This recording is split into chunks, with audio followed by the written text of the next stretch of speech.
back to the HeartCheckpod. My name is Kenesha Simone. Here we talk about love, relationships, family. We have faith-based conversations, and we also talk about God. So if it's something that you love, then go ahead and subscribe and stay for a while.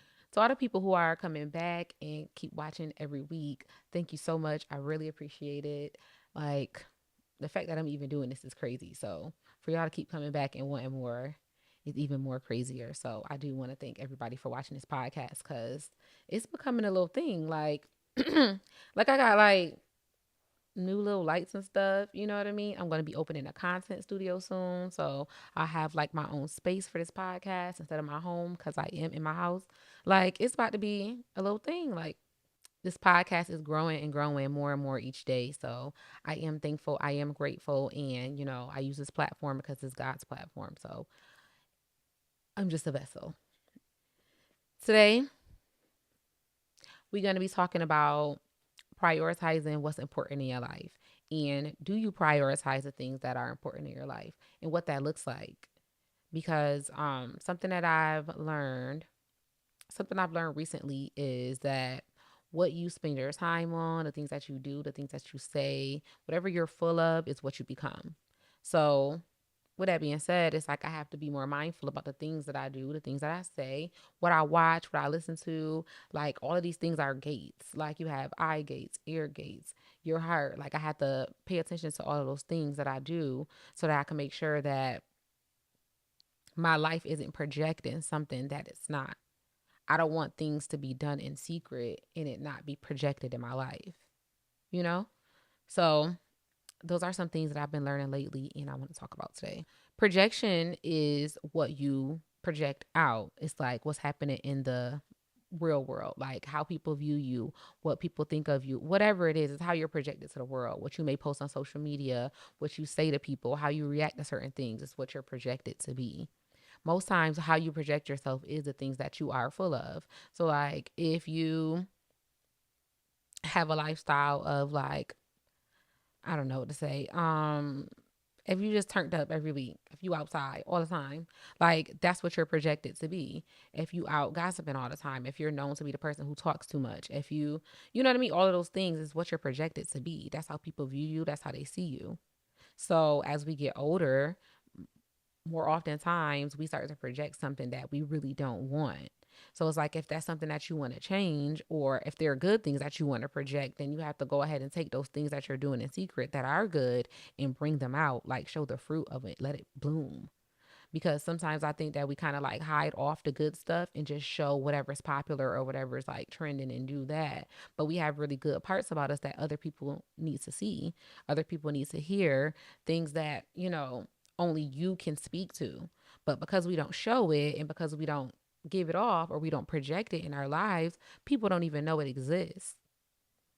So that's something that I'm working on, making sure that everything that I do in my everyday life, the things I do in a secret place, when I am talking to God or I am talking to the Father, I make sure that I bring it all out, even if I don't want to or if I'm not comfortable doing it, because how I'm projected, it matters. Like how I'm viewed, it matters. It's not that I care what anybody thinks, but I care what He thinks. If I care what He thinks, then I'm going to project myself in a way that values Him, that honors Him.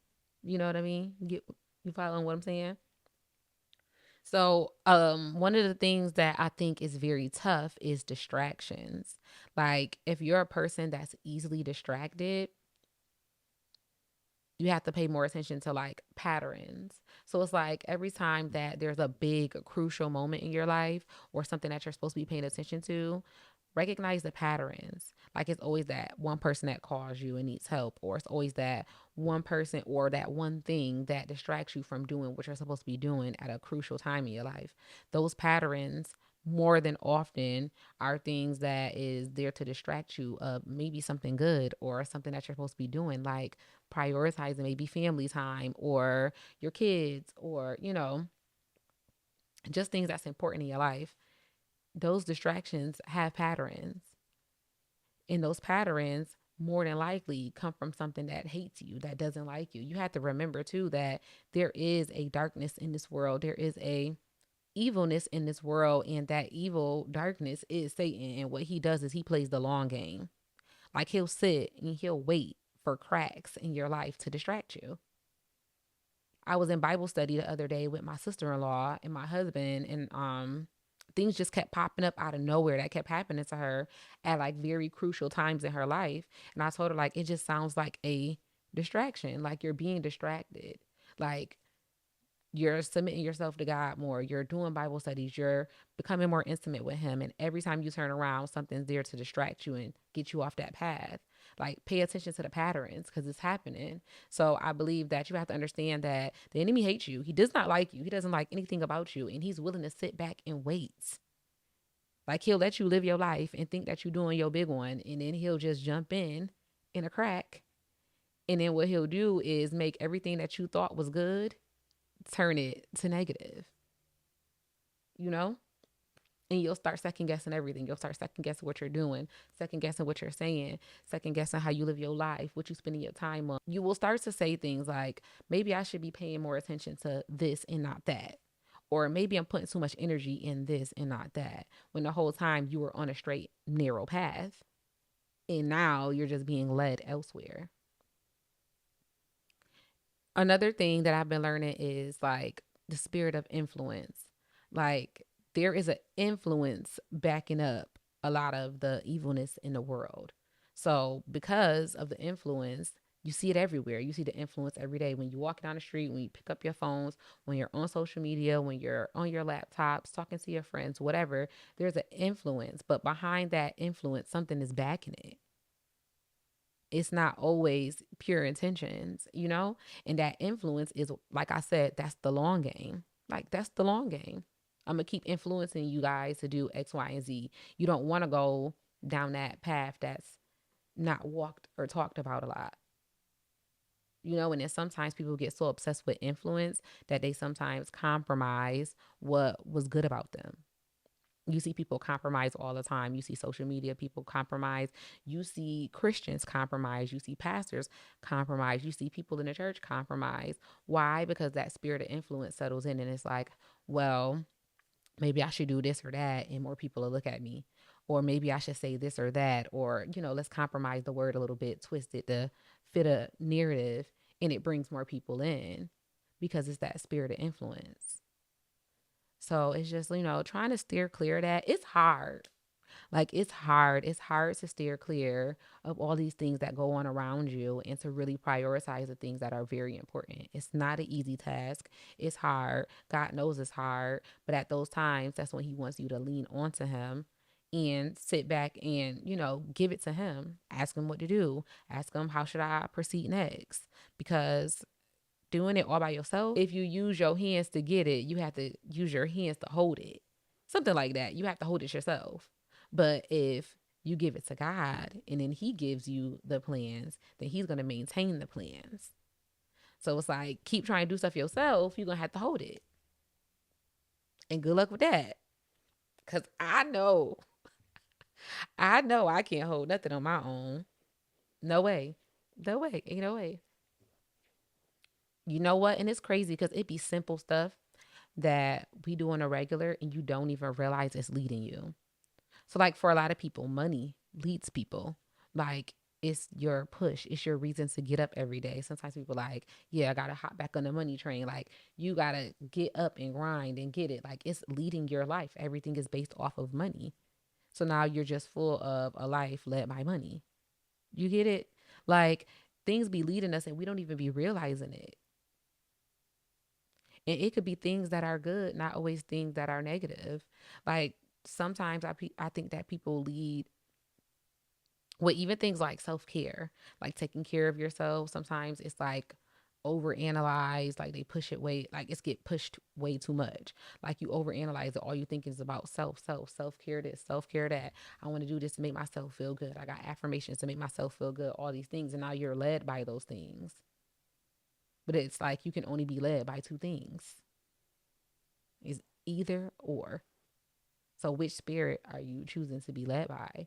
And sometimes you don't think of it like that. You think like, oh, you have, because of free will, you feel like you have your own freedom to choose, which you do. You have the freedom to choose, right? But understand that there is a spirit working behind everything that leads you. So if God's not leading you, if the Holy Spirit isn't leading you, then what's leading you? Even if it sounds good. Because everything good does not come from God. Everything good does not. It may sound good. It may be packaged up good. So my cousin said the other day, she said somebody sold her, sold her like a pig with lipstick. Like it's a pig. It got lipstick on it, so it looked cute, but it's still a pig. Like it's only two ways to be led, and that's it. Unfortunately, somebody got to tell y'all. Like it's only two ways. That's it. There is no skipping past, jumping through hoops. Like no, well maybe there's no middle. That's it. So it's like, what's leading you? And are you okay with your choice? Like, because there are some people who are okay with the choice of being led by money, being led by the spirit of influence or whatever influences them, just being led by whatever. That's okay. If that's your jam, then okay. But if you do care and you do really want to know why, then maybe you need to start going into that secret place and going and asking God to search your heart and see what's leading you. Because you may not even know. You may not even realize. It was things leading me in my own life that I didn't even realize was leading me. Like I didn't even realize it played such a big factor in my life until I sat back and I asked God, like, please search my heart and show me me. Because when he shows you you, it's like you can't unsee it. You can't unsee it. Like those hard moments where he shows you you, he peels you back like an onion, you really start to see what you valued before, and then you start to change to what you value now. You see what you value before versus what you value now. Like your perspective changes so much. Like once the blindfolds come off, your perspective changes so much and you see things in a different way. Like I look at everything spiritual now. Like I don't care what it is. My son be like, "Mom, you doing too much." But no, I literally look at everything as spiritual. I really do. When things happen, I look at it as something spiritual. Anything, like I don't care. We could be watching a movie and I'm double thinking like, who thought of these characters, these demonic characters in these movies? Who thought to draw it up and be like, yes, this will be a good character for this movie? Like, who did that? I'm looking up like who's the writer of this movie? And why do they look like that? Did they dream about this? Did they just like, you know what I'm saying? Like, I be wanting to know, like, where I'm thinking about everything spiritual now. Like, because everything is spiritual. Believe it or not, it really is. Everything's spiritual. There is something behind every single thing, every thoughts, every move we make. Like there is something spiritual behind each one, and you have to discern which is which. And it's not easy to do. Sometimes you get bamboozled. Sometimes you be bamboozled. Do you know that the more I've been saying this a lot. The more that I read my Bible, the more I study the word, the more intimacy that I built with God, I noticed how bamboozled I was in the beginning. Like I was filled with so much like zeal in the beginning that like I wanted to know so much things. So I was getting information from everywhere, but I was bamboozled by so many people. I don't even want to say people. I was just bamboozled by the whole like Christian walk. I felt like so now I'm just sensitive to everything. It is not to say that like everything that people do and say is bad. It's not. It's just that like I know for a fact I was bamboozled. It's a lot of things I'm like, wow. And then it's a lot because it starts to sadden you too, because there are a lot of like American church culture things that people do that I realize and sit back and I be like, wow, like they really believe this stuff. Like they really believe that this is what was said. They really didn't take the time just to read like four more sentences down. Like the fact that somebody could pull out a piece of scripture and then give it to you, feed it to you, and then you living by it. I mean, it's in your bio, like you love it, like you telling everybody about what you just learned, but you didn't take heart or take the time to read the rest of the page. It's not even funny. Seriously, it's really not even funny. And the thing about it is like, if this was school and you was doing social studies and you read the first line about Harriet Tubman, you wouldn't stop there. You wouldn't. You would read the first page and be like, oh, wow, I'm interested. Let me keep reading. And if it don't make sense, you would ask for help. Hence, ask for help, ask the spirit to guide you so you can understand. The math don't be mathing for me, y'all. I'm telling you, I love having a platform and doing a podcast, but one thing that I'm starting to learn about myself is that like I'm so against not telling the truth that like I'm gonna probably be a person that's not like super marketable. Like people are not gonna be calling me, ringing my phone up for me to come on their shows and podcasts because I'm not like compromising for nobody. Like I'm really not. Like God has instilled this in my heart to the point where it's like I'm not compromising for nobody. I'm not lying for nobody. If it's the truth, I'm gonna tell it. And y'all may not think twice before you ask me to come on your stuff. For real. Cause I'm not doing that. I'm not. What y'all be seeing every single day when people be like watering stuff down, I'm not doing that.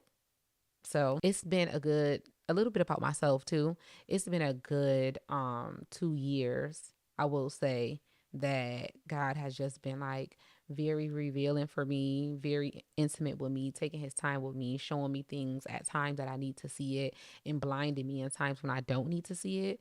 Do you know how big of a grace that is? It's been a grace for me not to see things when I wasn't supposed to see them. Like, I feel like there are things that God can't show you because you're not ready to see yet. But when He does, you'll look at it a different way. Like, I'm so thankful for that. And that's been happening and revealed to me a lot lately.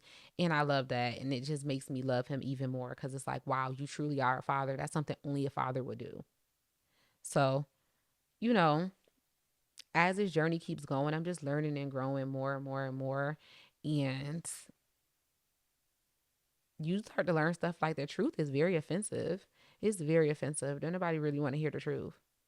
But I do. Like I don't care. I love watching and listening to like people really tell the truth. Like when they tell the truth, even if it offends me. I really love hearing that because it's just like real raw. It's a real thing and it's like we need to know.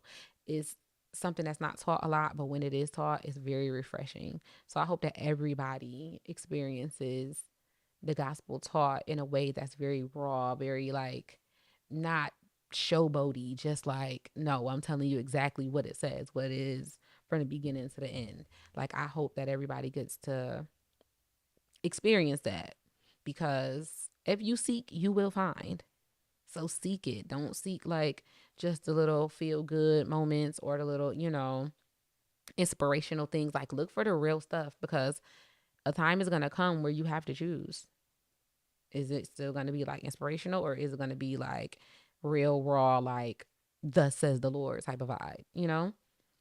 So I hope that everybody experiences that. Make sure you guys are checking on your heart daily, picking up your cross daily, and I'll see you in the next episode.